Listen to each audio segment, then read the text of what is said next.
अरे डीजे वाले छोरे अपनी स्टाइल में बजाना। गाँव की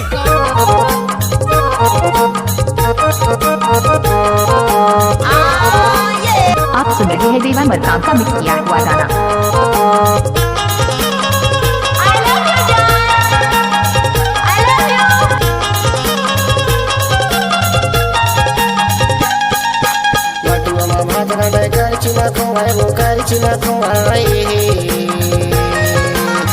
डौका झगड़ा हो एक जना भी करता एक जना पर छिमा सो है वो गुटका वाली हाय कैसे कैसे होते हैं बंदारी गुटका वाली हाय कैसे कैसे होते हैं बंदारी जर्दा तमकू काड़ा होएगे चूना काड़ा होएगे चूना आई है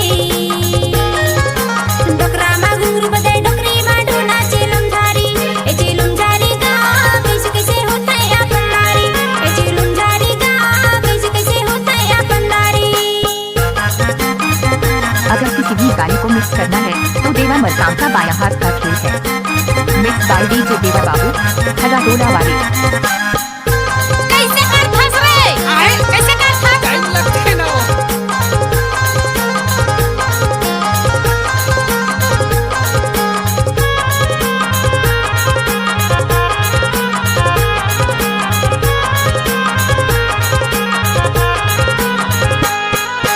संग संग बैठे के बनते गाली हाय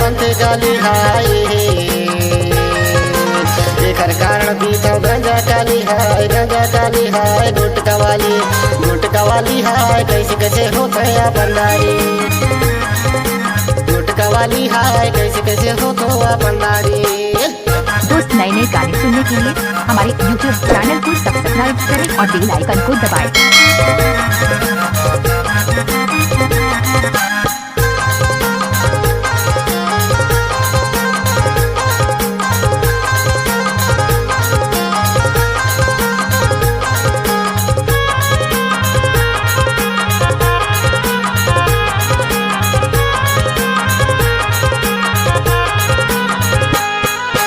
गांजा पियन के खांसी बड़ी है रे खांसी बड़ी हाई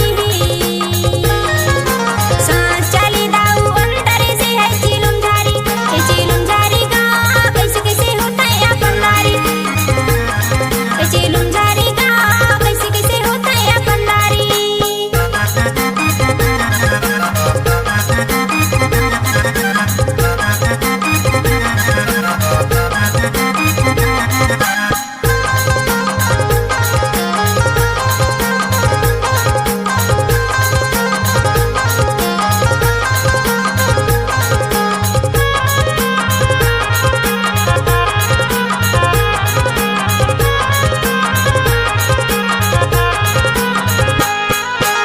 मल्ला जिसता ये खरखायट के